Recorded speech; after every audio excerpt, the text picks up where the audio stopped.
I'm Tiger Height, and I'm here to make WWE Raw and Pro Wrestling majestic again. There was zero in between as it relates to good or bad. Either this stuff was good, like significantly good, or it was shit.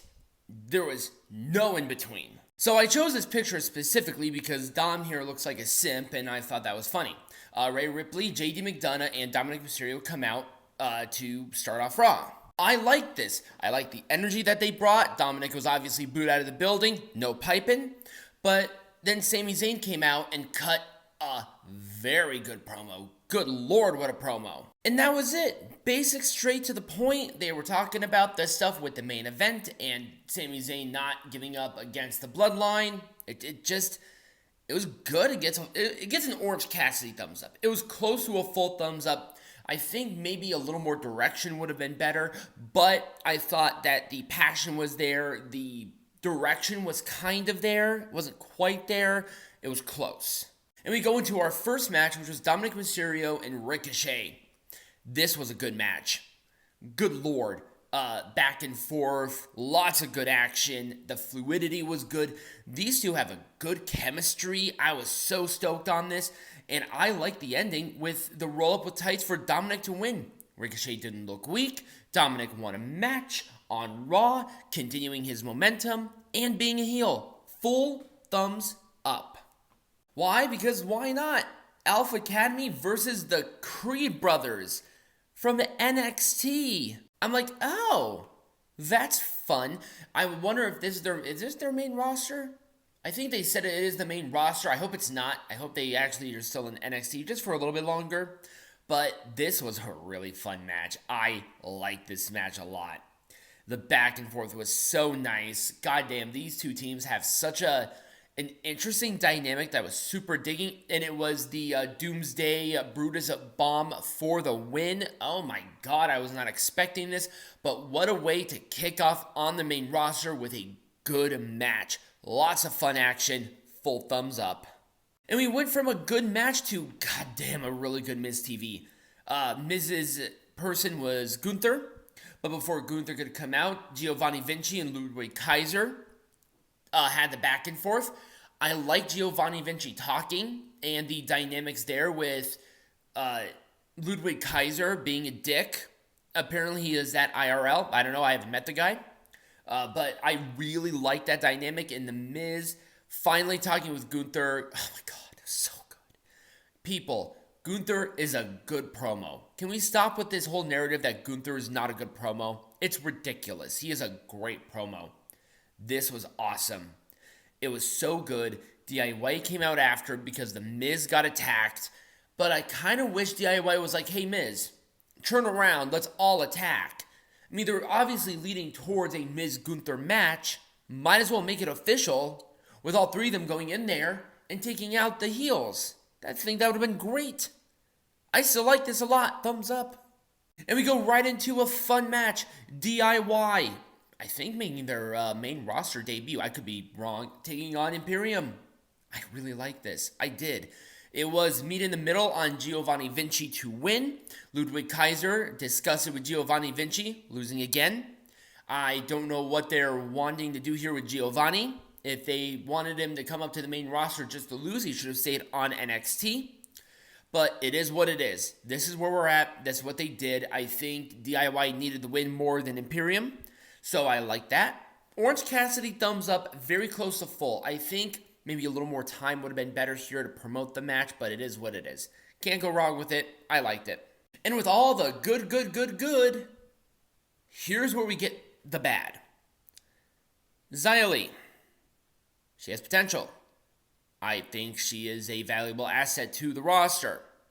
I think she has, like I said, potential for something interesting. And I'm liking the new dynamic here. But this is the third person that I'm aware of that she IRL kicked in the face and ended the match early.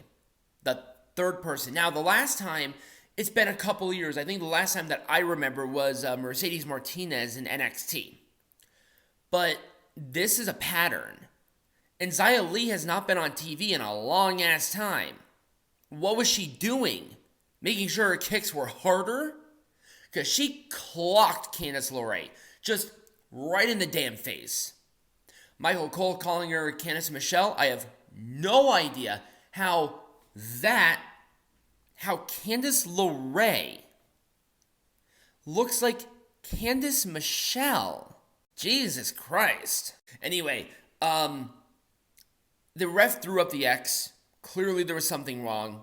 It does get a thumbs down. It was not a thumbs down, fuck you, because I think that they were cooking. They were actually starting to develop a very interesting, dynamical match.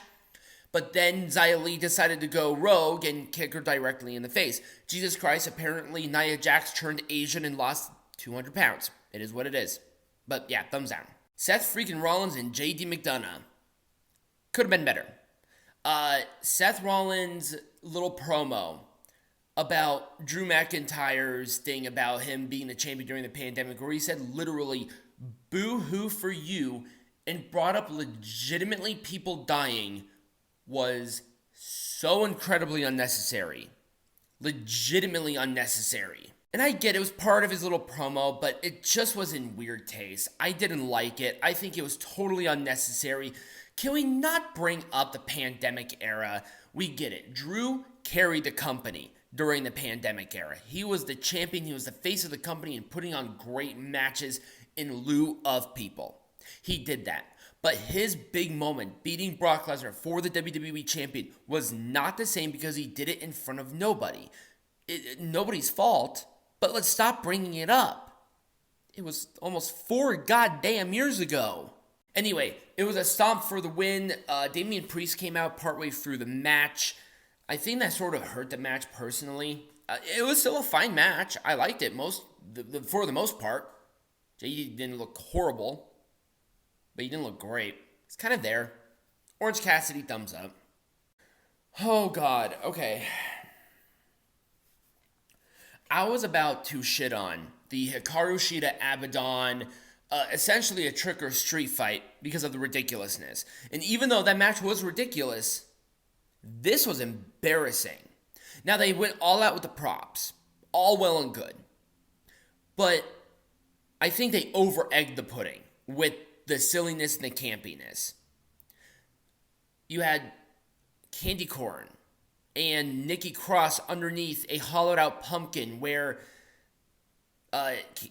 Chelsea Green dropped the pumpkin on her own damn head and it looked horrible. Also, the pies to the face and, the tag team dressed up as a Heart Foundation, it was just so bad. This was really bad. It was an unpretty her for the win. I'm legitimately considering this being the next match that we're watching. It was that bad. Oh, God. 2 thumbs down and a fuck you. Thank God the main event was good. It was Damian Priest and Sami Zayn. There was no picture. I looked. There wasn't any. It was a Jey Uso attack on Damian for this qualification. Wasn't a big fan of that. All of Judgment Day attacked until Cody came out looking like Super Cody. Cut a good promo. It was starting to get good up until that ending. It just kind of fell flat for me.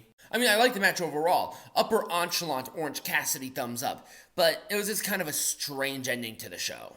But that was Raw. Let me know what you thought about not only my review, but also Raw in general in the comments down below or right over here next to me. Subscribe to the channel, like the video, share with all your friends, and as always, be majestic.